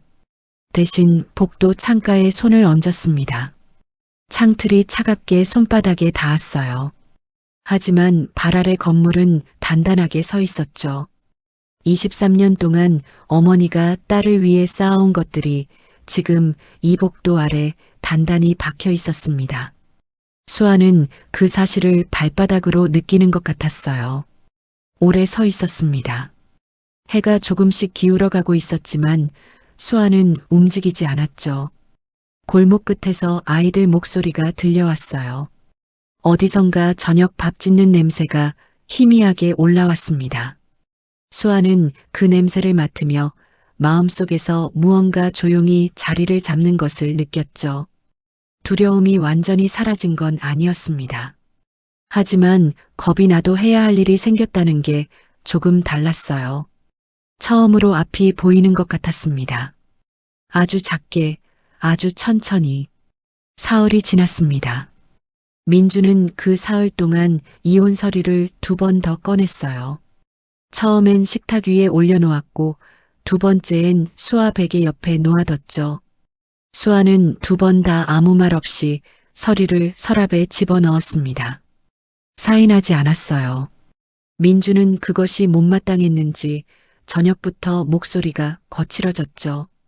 왜 아직도 사인을 안 하는 거야? 뭘 더 보자는 거야? 수아는 식탁을 정리하다가 멈췄습니다. 생각할 시간이 필요해요. 뭘 생각해? 이미 다 끝난 거잖아. 민준이 서류 봉투를 탁자 위에 3개 내려놓았어요. 소리가 좁은 거실 안에서 날카롭게 울렸습니다. 재산 분할은 깔끔하게 하자. 전세 보증금 반반. 그게 다야. 전세 보증금이요. 그거 말고 뭐가 있어. 너한테 있는 게 뭐야? 그 파트타임 알바비밖에 없잖아. 민주는 탁자 앞 의자에 앉으며 팔짱을 꼈습니다. 자신이 유리한 자리에서 정리를 하려는 사람의 자세였어요. 변호사 비용 들이기 싫으면 그냥 합의해. 깔끔하게. 수아는 소파 끝에 조용히 앉았습니다. 무릎 위에 손을 올려놓고 민준을 바라봤어요. 변호사 선임할게요. 민준이 처음으로 표정이 굳었습니다. 뭐? 제 쪽에서 변호사 선임할게요. 합의는 그 다음에 해요. 웃기는 소리 하지 마. 변호사 비용이 어디서 나와? 그 알바비로? 민주는 코웃음을 쳤어요. 수아는 아무 말도 하지 않았습니다. 눈을 내리깔지도 않았어요. 그냥 민준을 바라봤죠. 그 시선이 불편했는지 민준이 먼저 눈을 피했습니다. 됐어. 어차피 내가 버틴다고 달라지는 거 없어. 내가 더 잘 알잖아. 민주는 자리에서 일어나 안방으로 들어갔어요. 문이 거칠게 닫혔습니다. 수아는 그 소리를 들으며 탁자 위에 이혼 서류를 바라봤어요. 서류 위에 민준의 도장이 이미 찍혀 있었습니다. 주소와 이름이 또렷하게 인쇄된 흰 종이였어요. 수아는 서류를 집어들었습니다. 읽기 시작했어요. 한 줄 한 줄 천천히 읽었죠. 재산 분할 항목에 전세 보증금만 명시되어 있었습니다. 그 외 별도 재산 없음이라는 문구가 박혀 있었어요. 민주는 수아가 건물이 있다는 걸 모르고 있었던 거였습니다. 알 리가 없었죠. 수아는 서류를 내려놓고 소파 등받이에 천천히 기댔어요. 천장을 잠깐 바라봤습니다. 어머니가 왜 아무한테도 말하지 않았는지 이제 완벽하게 이해가 됐어요. 이런 상황을 미리 알고 있었던 거였죠. 수아는 눈을 감았다가 뜨고 자리에서 일어났습니다. 이혼 서류를 다시 봉투 안에 집어넣었어요. 서랍을 열고 그 안에 넣었죠. 그리고 서랍을 닫았습니다. 아직 사인하지 않았어요. 할 일이 먼저였습니다. 내일 법무사 사무소에 연락하기로 했어요. 재산 목록을 정확하게 정리해야 했죠. 어머니가 숨겨둔 것들을 이제는 수아가 지켜야 했습니다. 발 아래 바닥이 어제보다 조금 더 단단하게 느껴졌어요. 창밖으로 밤바람이 유리창을 가볍게 흔들었죠. 수아는 주방으로 가서 물 한 잔을 따랐습니다. 차가운 물이 목을 타고 내려갔어요. 손이 떨리지 않았습니다. 민주는 자정이 넘어서도 돌아오지 않았습니다. 어디 있는지 연락이 없었어요. 수아는 침대 위에 혼자 앉아 있었죠. 핸드폰 화면을 들여다보고 있었지만 연락을 기다리는 건 아니었습니다. 내일 만날 법무사 사무소를 검색하고 있었어요. 후기를 읽고 위치를 확인하고 예약 가능 여부를 살폈죠. 꼼꼼하게 3군데를 비교했습니다. 선택하고 나서 메모지에 주소와 전화번호를 적었어요. 파란 수첩을 펼치고 건물 주소를 다시 한번 확인했습니다. 세 채의 주소와 현재 세입자 현황을 메모지에 옮겨 적었어요. 글씨가 또렷하게 써졌죠. 손이 떨리지 않았습니다. 창밖으로 도시 불빛이 조용하게 빛나고 있었어요. 수아는 메모지를 접어 가방 안에 넣었습니다. 그러고는 파란 수첩을 다시 처음부터 펼쳤어요. 어머니가 23년 동안 써내려간 기록들이 또 눈에 들어왔죠. 한 줄 한 줄이 전부 수아를 향한 것이었습니다. 수아는 페이지를 천천히 넘기다가 특정 부분에서 멈췄어요. 어머니가 여백에 작게 써둔 메모였습니다. 수아가 결혼하던 해였어요. 임대 수익 전액별도 계좌 2월. 수아목. 그 옆에 짧게 덧붙여 있었죠. 민준이는 모르게 수아는 그 네 글자를 오래 바라봤습니다. 민준이는 모르게 어머니는 그때부터 알고 있었던 거였어요. 딸의 남편이 어떤 사람인지를 결혼식 날 처음 보는 순간부터 알고 있었던 거였죠. 그래서 더 철저하게 숨겨뒀던 거였습니다. 수아는 수첩을 덮었어요. 가슴이 먹먹하게 조여들었습니다. 어머니는 딸이 행복하기를 바랐을 거였어요. 그래서 결혼을 말리지 않았을 거였죠. 하지만 동시에 딸이 언젠가 혼자가 될 수도 있다는 걸 알고 있었을 거였습니다. 그래서 조용히 준비해뒀던 거였어요. 말 한마디 없이 23년 동안 수아는 핸드폰을 내려놓고 창밖을 바라봤습니다. 도시 불빛이 유리창에 은은하게 반사되고 있었어요. 이 결혼 생활 동안 수아가 무너지지 않을 수 있었던 게 어쩌면 어머니 때문이었을 거라는 생각이 들었습니다. 어머니가 어딘가에서 보고 있다는 느낌이 있었으니까요. 잘 살아라.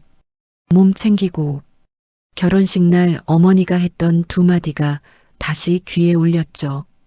그 짧은 말이 가장 긴 응원이었다는 걸 이제야 알았습니다. 눈가가 뜨거워졌어요. 이번에는 눈물을 참지 않았습니다. 방 안이 어두워서 아무도 보는 사람이 없었으니까요.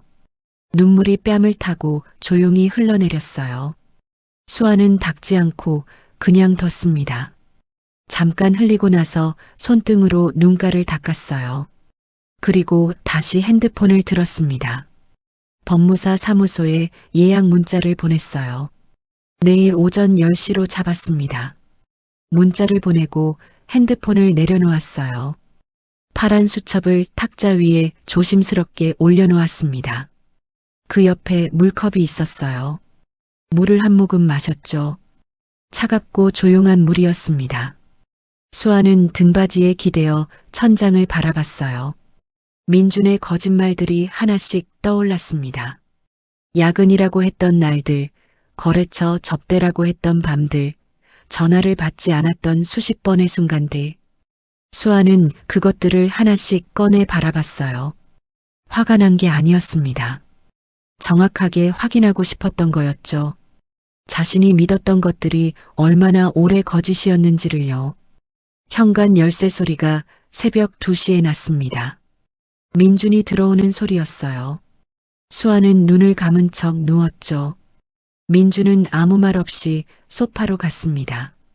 이불도 가지러 오지 않았어요. 방 안이 다시 조용해졌습니다. 수아는 눈을 떴어요. 창밖으로 도시가 조용히 빛나고 있었죠. 내일 할 일이 정해져 있었습니다. 그것만으로 충분했어요. 법무사 사무소를 다녀온 날 오후였습니다. 수아의 핸드폰으로 모르는 번호가 걸려왔어요. 받자마자 목소리가 먼저였죠. 정수아 씨 맞죠? 저 오지연이에요. 민준 씨랑 일하는 사람이요. 목소리는 낮고 부드러웠지만 그 아래 날이 서 있었습니다. 잠깐 만날 수 있을까요? 할 말이 있어요.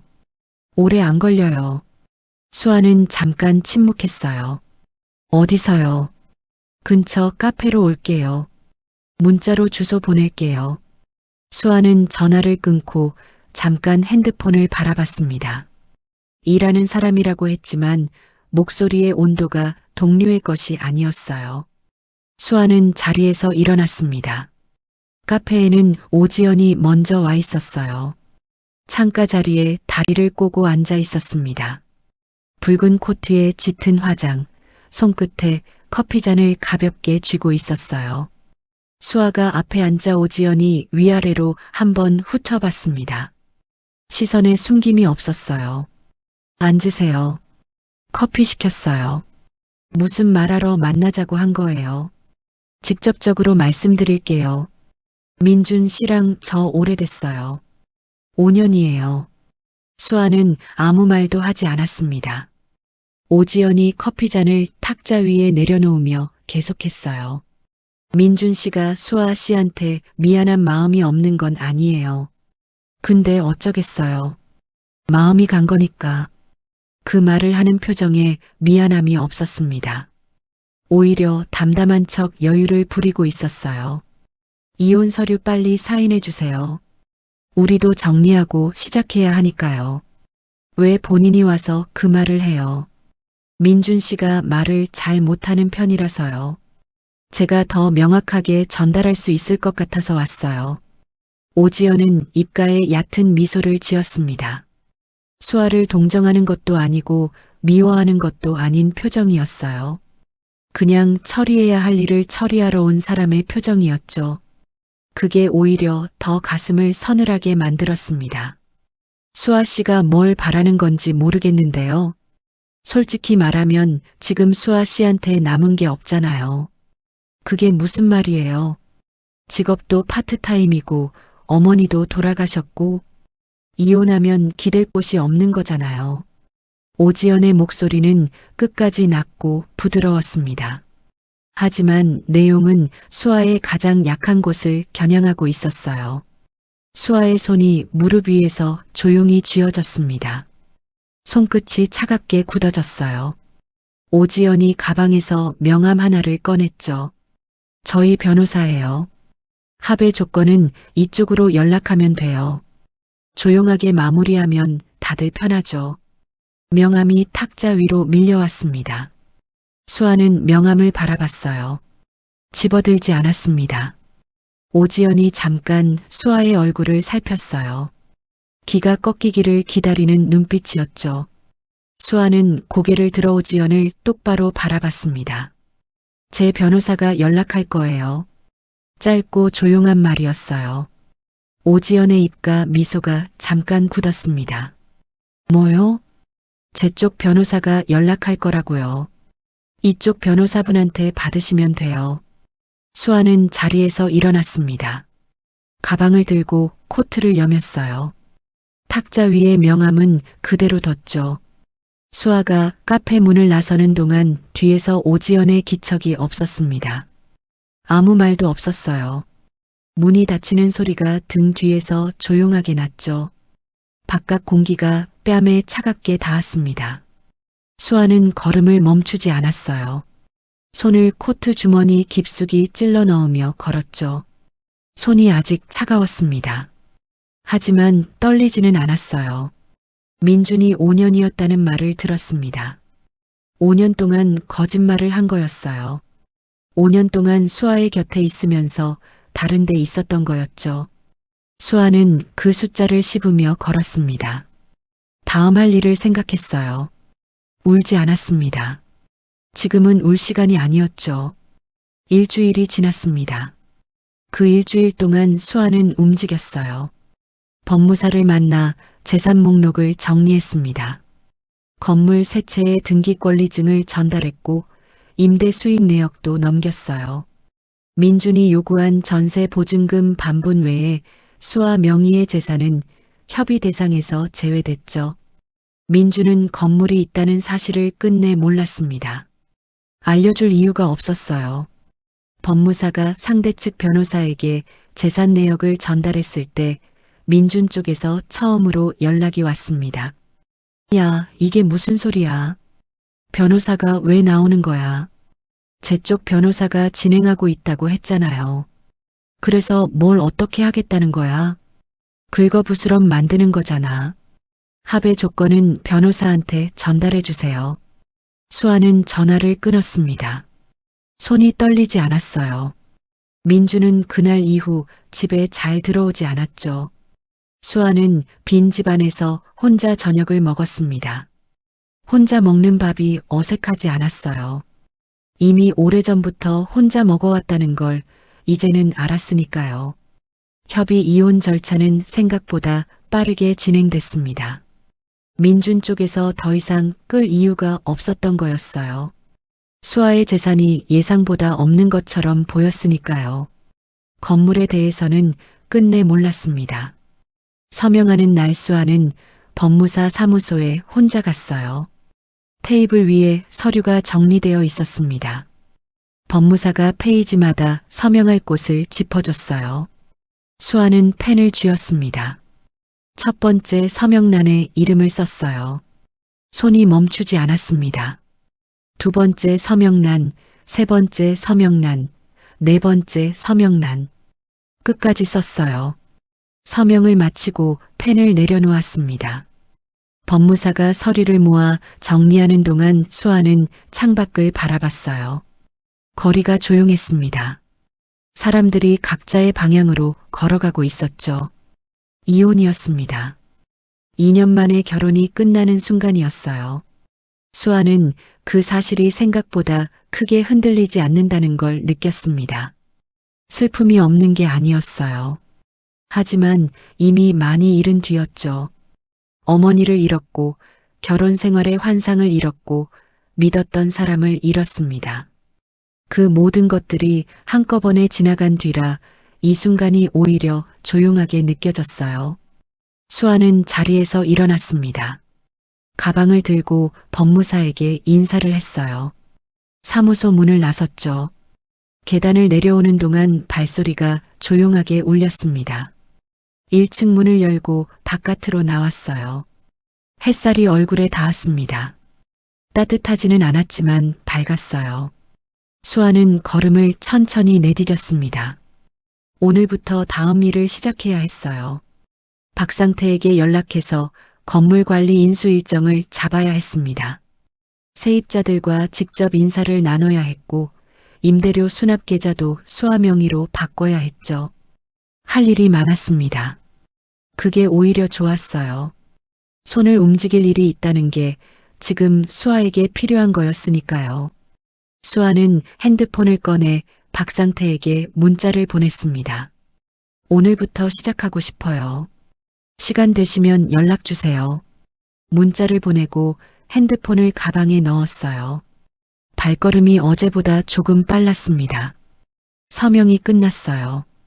이제부터는 수아 혼자였습니다. 그리고 수아에게는 어머니가 남겨준 것들이 있었어요. 2달이 지났습니다. 이혼 서류에 서명하던 날로부터 꼬박 2달이었어요. 그 2달 동안 수아는 건물 세 채를 직접 관리하기 시작했습니다. 처음엔 모르는 것 투성이었어요. 임대차 계약서를 읽는 법부터 다시 배워야 했죠. 관리비 정산 방식, 수선 요청 처리 절차, 공실이 생겼을 때 대응하는 방법. 박상태가 옆에서 하나씩 짚어줬습니다. 수아는 받아 적고 확인하고 직접 해봤어요. 틀리면 다시 했고 막히면 물었죠. 처음 한 달은 손에 식은땀이 났습니다. 세입자에게 전화해서 임대료 수납을 확인하는 것도 목소리가 작게 떨렸어요. 자신이 건물주라는 사실이 아직 어색했죠.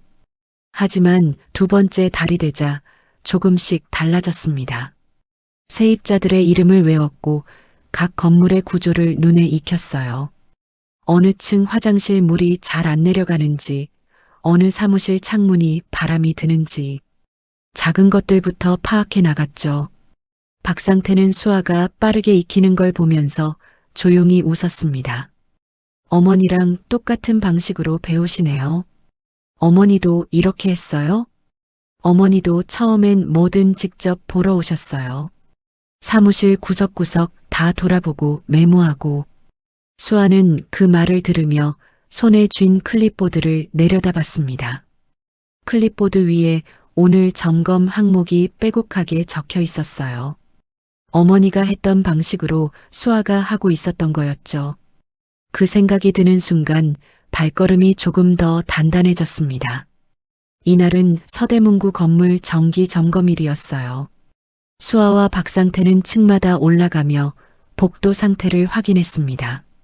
조명이 나간 곳이 있었어요. 수아가 직접 메모했죠. 3층 복도 창틀에 실리콘이 벌어진 부분도 확인했습니다.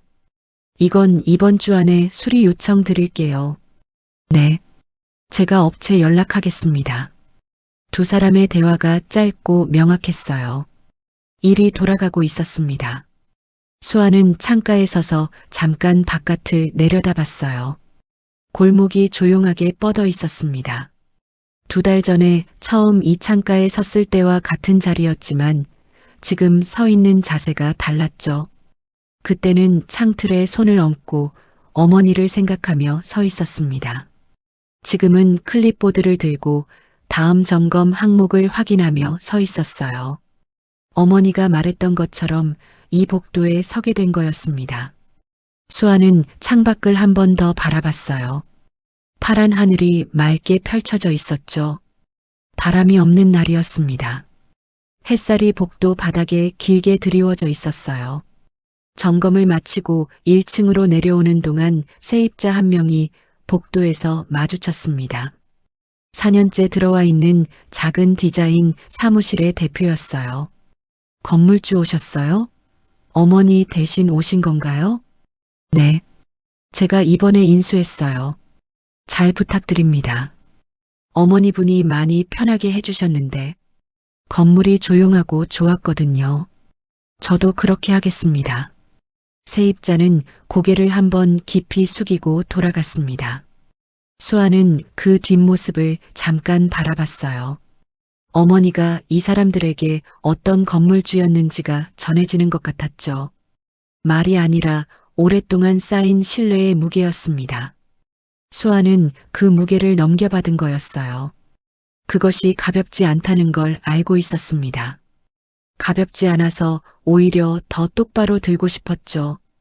건물 밖으로 나오자 가을 햇살이 얼굴에 내려앉았습니다. 수아는 클립보드를 가슴에 안고 잠깐 눈을 감았어요. 소독약 냄새도 국화향도 없었습니다. 그냥 맑은 공기였어요. 평범하고 조용한 오전이었죠. 수아는 그 공기를 한번 깊게 들이마셨습니다. 그리고 다음 건물로 발걸음을 옮겼어요. 같은 날 오후였습니다. 서울 도심의 한 부동산 중개사무소 안에 강민준과 오지연이 나란히 앉아 있었어요. 두 사람 앞에 매물 목록 서류가 펼쳐져 있었습니다. 민준은 이혼 직후부터 오지연과 함께 사업을 준비하고 있었어요. 두 사람이 함께 운영할 컨설팅 사무소를 차릴 계획이었죠. 보증금과 월세를 감당할 수 있는 규모의 사무용 건물을 찾고 있었습니다. 조건은 단순했어요. 마포구나 서대문구 인근 소규모 사무용 건물, 월세 200만 원 이하. 그런데 두 달째 적당한 곳을 찾지 못하고 있었죠. 이것도 조건이 안 맞네요. 월세가 너무 높아요. 중개사가 난처한 표정으로 서류를 넘겼습니다. 요즘 마포 쪽은 워낙 수요가 많아서요. 괜찮은 건물은 금방 나가거든요. 민준이 미간을 찌푸렸어요. 저번에 보여준 서대문 쪽 건물은요. 그건 왜 안 된다고 했죠. 그건 건물주 쪽에서 업종 제한을 걸었어요. 컨설팅 업종은 안 된다고 하셔서요. 오지연이 팔짱을 끼며 혀를 찼습니다. 요즘 건물주들이 왜 이렇게 까다로운 거야? 돈 받으면 되는 거잖아. 중개사가 조심스럽게 말을 이었어요. 워낙 세입자 관리를 까다롭게 하시는 건물주들이 있어서요. 특히 오래된 건물들은요. 민준이 서류를 탁자 위에 내려놓았습니다. 이거 말고 다른 데 없어요. 비슷한 조건으로. 한 군데 더 있긴 한데요. 중개사가 서랍에서 다른 서류를 꺼냈어요. 서대문구 쪽 소규모 사무용 건물인데요. 관리 상태가 좋고 세입자들도 오래 있어요. 공실이 하나 났거든요. 민준이 서류를 집어들었습니다. 위치를 확인했어요. 여기는 월세가 얼마예요? 180만 원이에요. 조건도 깔끔하고요. 오지연이 옆에서 서류를 들여다봤습니다. 여기 괜찮아 보이는데 한번 보러 가자. 민준이 중개사를 바라봤어요. 지금 바로 볼 수 있어요? 건물주한테 연락해 볼게요. 잠깐만요. 중개사가 핸드폰을 들었습니다. 신호가 2번 울리고 연결됐어요. 안녕하세요. 저 중개사무소인데요. 3층 공실권 임차 희망하시는 분들이 오늘 방문 가능한지 여쭤보려고요. 전화기 너머에서 짧은 대답이 들렸습니다. 네. 오후 3시 이후에 오시면 됩니다. 중개사가 전화를 끊고 두 사람을 바라봤어요. 3시 이후에 오시면 된답니다. 건물주분이 직접 상주하고 계셔서요. 건물주가 직접 있어요? 네. 최근에 직접 관리하시기 시작했다고 하더라고요. 꼼꼼하게 챙기시는 편이라고. 민주는 별 관심 없다는 듯 코트를 집어들었습니다. 알겠어요. 3시에 맞춰 갑시다. 두 사람은 중개사무소를 나섰어요. 거리 위로 흐린 하늘이 낮게 깔려 있었습니다. 민주는 오지연의 어깨에 손을 얹으며 걸었어요. 이 사람이 자신이 버린 여자가 남긴 건물로 걸어가고 있다는 사실을 아직 알지 못했죠. 오후 3시 5분이었습니다. 수아는 건물 로비 안쪽에 서서 서류를 검토하고 있었어요. 박상태가 아침에 전달한 공실 임차 문의 내용이었습니다. 컨설팅 업종, 2인 운영, 3층 희망이라고 적혀 있었어요. 수아는 서류를 클립보드에 끼우고 입구 쪽을 바라봤습니다. 3시가 넘었으니 곧 올 거였어요. 그때 건물 유리문 너머로 두 사람의 실루엣이 보였습니다. 남자와 여자였어요. 나란히 걸어오고 있었죠. 수아는 자연스럽게 입구 쪽으로 시선을 고정했습니다. 유리문이 열렸어요. 먼저 들어선 사람이 고개를 들었습니다. 강민준이었어요. 민준의 눈이 로비 안쪽에 서 있는 수아와 정확하게 마주쳤습니다. 그 순간 민준의 발이 멈췄어요. 한 발짝도 더 들어오지 못했죠. 표정이 굳었습니다. 눈이 커졌다가 금방 작아졌어요. 입이 열릴 듯 말 듯 했습니다. 뒤따라 들어오던 오지연이 민준의 등에 부딪혔어요. 왜 멈춰? 오지연이 고개를 들었습니다. 수아와 눈이 마주쳤어요. 오지연의 얼굴에서도 표정이 빠져나갔습니다. 로비 안이 순간 조용해졌어요. 세 사람이 그 짧은 정지 상태 안에 있었습니다. 수아는 움직이지 않았어요. 표정도 바꾸지 않았습니다. 심장이 한번 크게 뛰었지만 손은 클립보드를 그대로 쥐고 있었죠. 먼저 입을 연 건 수아였습니다. 어서 오세요. 3층 공실 문의하신 분들 맞죠? 목소리가 흔들리지 않았어요. 낮고 차분한 목소리였습니다. 민주는 아무 말도 하지 못했어요. 눈이 수아의 얼굴에서 재킷으로, 클립보드로, 다시 얼굴로 움직였습니다. 수아가 건물주라는 사실이 아직 머릿속에서 자리를 잡지 못하는 것 같았어요. 여기 건물주가 당신이야? 민준의 목소리가 낮게 깔렸습니다. 어색하고 잠긴 목소리였어요. 네, 제가 건물주예요. 들어오시죠. 수아는 몸을 돌려 계단 쪽으로 걸음을 옮겼습니다. 앞장섰어요. 뒤에서 민준이 따라오는 발소리가 났죠. 오지연도 따라오고 있었습니다. 계단을 오르는 동안 아무도 말이 없었어요. 수아는 앞만 보고 걸었습니다. 한 계단 한 계단 올라가며 발바닥 아래 건물의 단단함을 느꼈어요. 23년 동안 어머니가 지켜온 건물이었습니다.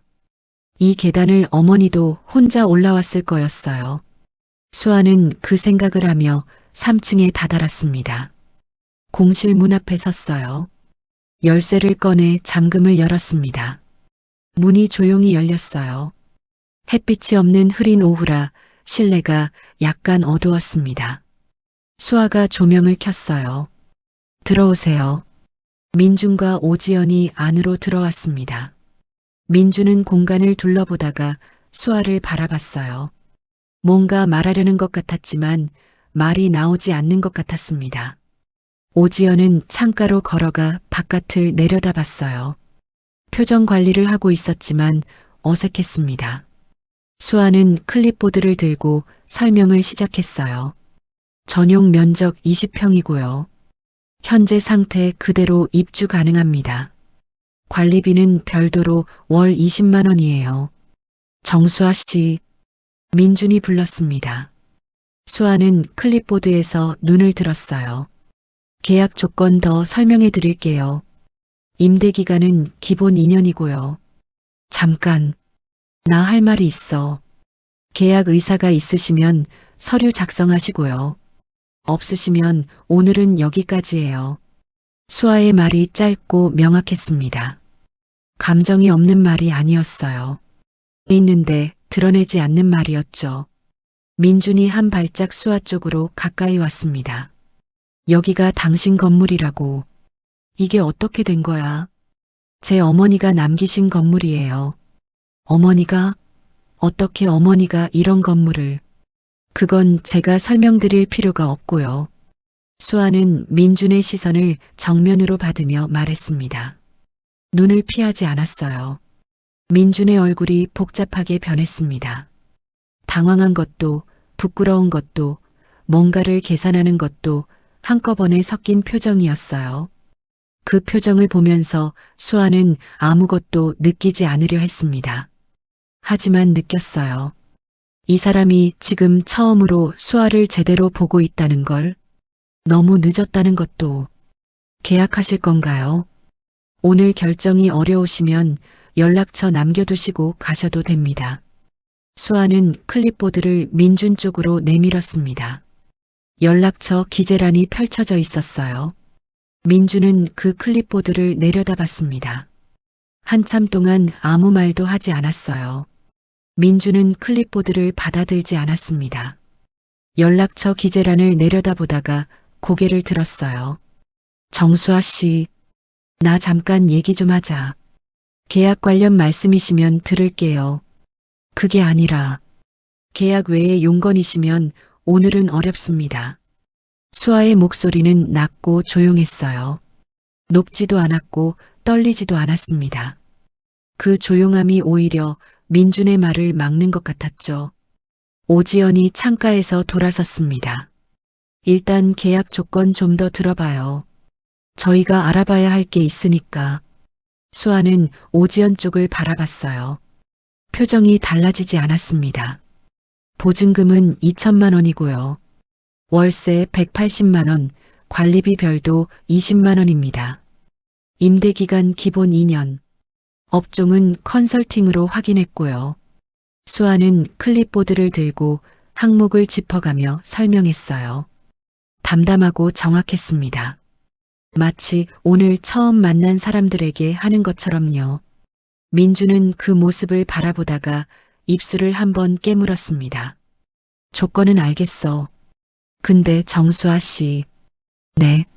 나 진짜 할 말이 있어. 잠깐만. 민준의 목소리가 낮아졌어요. 오지연이 그 목소리를 듣고 미간을 찌푸렸지만 아무 말도 하지 않았습니다. 수아는 민준을 바라봤어요. 뭔가를 기대하는 눈이 아니었습니다. 그냥 바라보고 있었어요. 미안해. 민준이 말했습니다. 짧고 낮은 말이었어요. 빈수 앞에서 그런 거, 그건 내가 잘못한 거야. 공실 안이 조용했습니다. 오지연의 표정이 굳었어요. 수아는 민준의 말을 듣고 나서 한 박자 쉬었습니다. 그 침묵이 길지 않았어요. 그 얘기는 오늘 여기서 할 얘기가 아닌 것 같아요.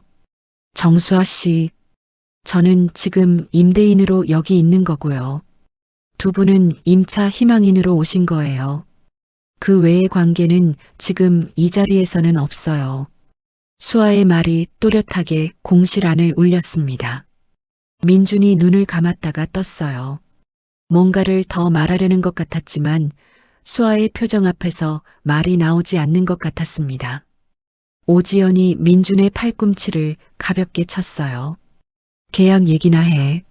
오지연 씨. 뭐? 민준이 오지연을 바라봤습니다. 두 사람 사이에 잠깐 눈빛이 오갔어요.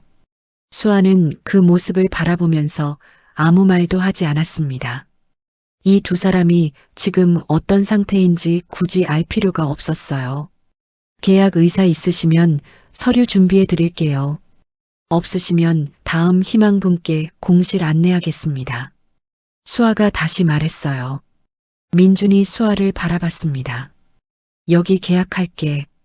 민준 씨. 오지연이 낮게 불렀어요. 여기가 조건도 맞고 관리도 잘 돼 있잖아. 계약하자. 민준의 목소리는 조용했지만 그 안에 다른 것이 섞여 있었습니다. 수아 옆에 있고 싶다는 것인지, 자신이 버린 것을 되찾고 싶다는 것인지, 아니면 그냥 이 공간이 마음에 든 것인지 알 수 없었어요. 수아는 그 이유가 무엇이든 상관없었습니다. 계약 진행하시겠으면 서류 작성해 드릴게요. 신분증 지참하셔서 다음 주 중으로 방문해 주세요. 오늘은 안 돼요? 서류 준비가 필요해서요.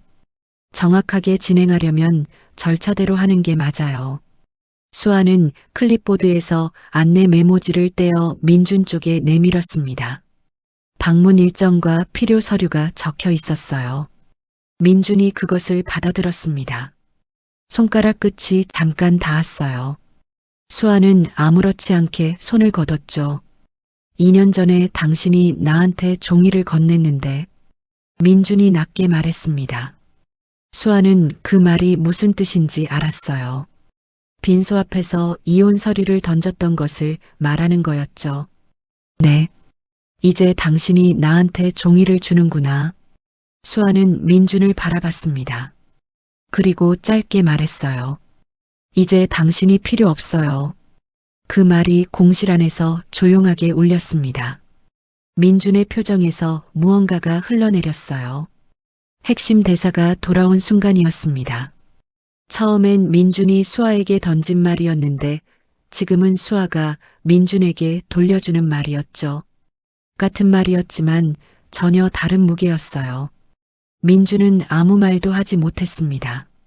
수아는 공실 문을 열었어요. 필요한 것 더 확인하실 게 있으면 말씀해 주세요. 없으시면 저는 먼저 내려가겠습니다. 그리고 문 밖으로 나섰습니다. 수아가 공실 문을 나서는 것과 거의 동시에 민준이 따라 나왔습니다. 오지연은 공실 안에 그대로 있었어요. 민준이 복도에서 수아를 불렀습니다. 정수아 씨.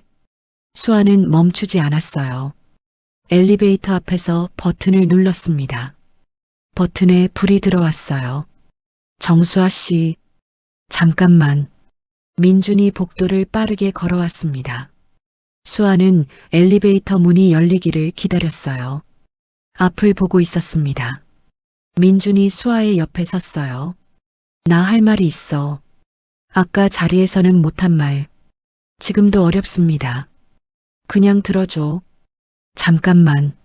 수아는 대답하지 않았습니다. 엘리베이터 숫자가 천천히 올라오고 있었어요. 2층, 3층. 민준이 입을 열었습니다. 내가 잘못했어. 빈소 앞에서 그런 거. 그것뿐만 아니라 결혼하는 동안 내내. 다 잘못한 거 알아. 수아는 아무 말도 하지 않았어요. 복도 형광등이 차갑게 두 사람을 비추고 있었습니다. 나 지금 많이 힘들어. 사업도 잘 안 되고 있고 오지연이랑도 자꾸 틀어지고 있고. 수아는 그 말을 들으며 엘리베이터 문을 바라봤습니다. 민준이 왜 이 말을 하는지 알았어요. 힘드니까 돌아오고 싶은 거였죠. 잃고 나서야 아는 거였습니다. 수아는 그것이 사랑이 아니라는 것도 알았어요. 당신이 힘든 건 저한테 할 얘기가 아니에요. 정수아 씨, 민준 씨. 수아가 처음으로 이름을 불렀습니다. 낮고 조용한 목소리였어요. 저한테 미안하다는 말 하러 온 거 알아요. 그런데 그 말이 저한테 필요한 말이 아니에요. 저는 이미 다 정리됐어요. 다 정리됐다고. 네. 어떻게 정리가 돼? 우리가 2년을 같이 살았는데, 같이 산 건 맞아요. 근데 함께 산 건 아니었어요. 그 한마디가 복도 안에서 조용하게 울렸습니다. 민준의 얼굴이 굳었어요. 반박할 말이 없는 사람의 얼굴이었습니다. 엘리베이터 문이 열렸어요. 수아는 안으로 들어섰습니다.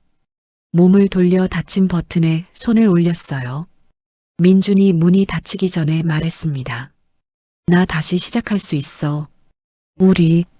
수아는 민준을 바라봤어요. 2년 전 결혼식 날 단상에 서 있던 얼굴이 잠깐 겹쳤다가 사라졌습니다. 민준 씨, 저는 괜찮아요. 수아가 말했어요. 저를 걱정하지 않아도 돼요. 저 잘 살 거예요. 엘리베이터 문이 천천히 닫혔습니다. 민준의 얼굴이 문 사이로 점점 좁아졌어요. 마지막으로 보인 건 민준의 눈이었습니다. 그 눈에 처음으로 뭔가가 고여 있었어요. 하지만 수아는 그것을 오래 보지 않았습니다. 문이 완전히 닫혔어요. 엘리베이터가 아래로 내려가기 시작했습니다. 수아는 엘리베이터 벽에 등을 기댔어요. 눈을 한번 감았다가 떴습니다. 손이 차갑지 않았어요. 심장이 안정적으로 뛰고 있었습니다. 어머니가 말했던 게 떠올랐어요. 넌 괜찮아질 거야. 엄마가 알아.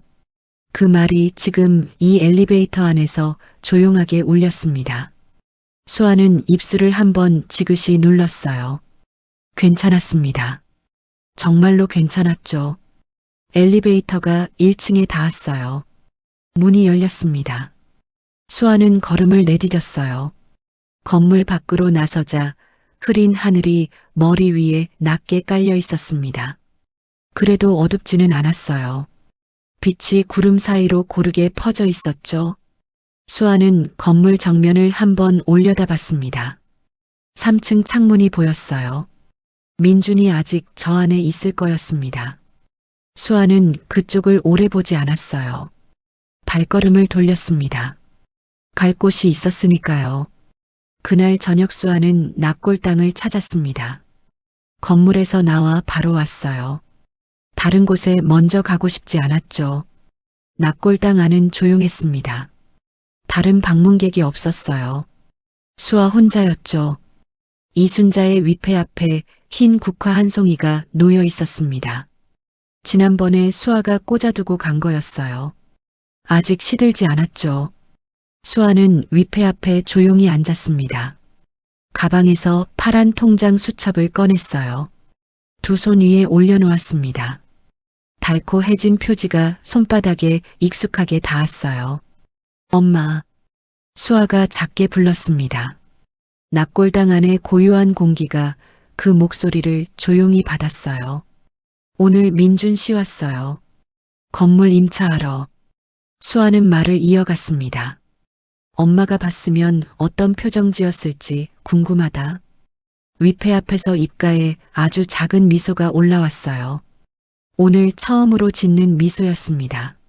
무너지지 않았어요. 엄마, 떨지도 않았어요. 수아의 목소리가 낮게 흔들렸지만 끊기지 않았어요. 엄마가 남겨준 건물에서 엄마가 남겨준 방식으로 서 있었어요. 파란 수첩을 두 손으로 조금 더 꽉 쥐었습니다. 표지의 다른 부분이 손바닥에 거칠게 느껴졌어요. 23년 동안 어머니가 만져온 자국이었습니다. 엄마, 나 이제 괜찮아요. 수아가 말했습니다. 그 말이 스스로에게 하는 말인지 어머니에게 하는 말인지 구분이 되지 않았어요. 둘 다였겠죠. 납골당 조명이 위패 위로 부드럽게 내려앉고 있었습니다. 흰 국화가 그 빛 안에서 조용하게 빛났어요. 수아는 파란 수첩을 위패 앞에 잠깐 올려놓았습니다. 어머니 곁에 잠시 두고 싶었어요. 이 수첩이 어머니의 23년이었으니까요. 수아는 눈을 감았습니다. 납골당 안의 공기가 조용하고 고요했어요. 소독약 냄새도 국화향도 아닌 그냥 조용한 공기였습니다. 처음으로 아무것도 싸우지 않아도 되는 공기였어요. 눈을 뜨자 위패 위로 조명이 여전히 부드럽게 내려앉아 있었습니다. 수아는 파란 수첩을 다시 두 손에 들었어요. 가방 안에 조심스럽게 넣었습니다. 잘 있어요. 엄마. 자리에서 일어났어요. 무릎이 아프지 않았습니다. 발이 가벼웠죠. 납골당 문을 열고 밖으로 나왔어요. 저녁 공기가 얼굴에 닿았습니다. 차가웠지만 나쁘지 않았어요. 하늘에 별이 하나 나와 있었습니다. 구름 사이 작은 틈으로 보이는 별이었어요. 수아는 그 별을 잠깐 올려다봤습니다. 오늘 하루가 길었어요. 많은 일이 있었죠. 하지만 지금 이 순간 수아의 가슴 안에는 조용한 것이 있었습니다. 오래 없었던 것이었어요. 수아는 걸음을 내디뎠습니다. 파란 수첩이 가방 안에서 조용히 함께였어요. 어머니가 23년 동안 그랬던 것처럼 수아 곁에 조용히 있었죠. 정수아는 혼자였지만 혼자가 아니었습니다. 그렇게 이 이야기가 끝났어요. 오늘 이야기 어떠셨나요? 가장 조용한 자리에서 가장 오래 기다려준 사람이 떠오르셨나요? 말 한마디 없이도 평생을 곁에 있어준 사람. 오늘 여러분 곁에도 그런 분이 계신가요? 이 영상이 좋으셨다면 구독과 좋아요 꼭 눌러주세요. 댓글에 오늘 이야기를 보고 떠오른 분의 이름을 적어주셔도 좋아요. 다음 이야기도 곧 찾아올게요. 기다려주셔서 감사합니다.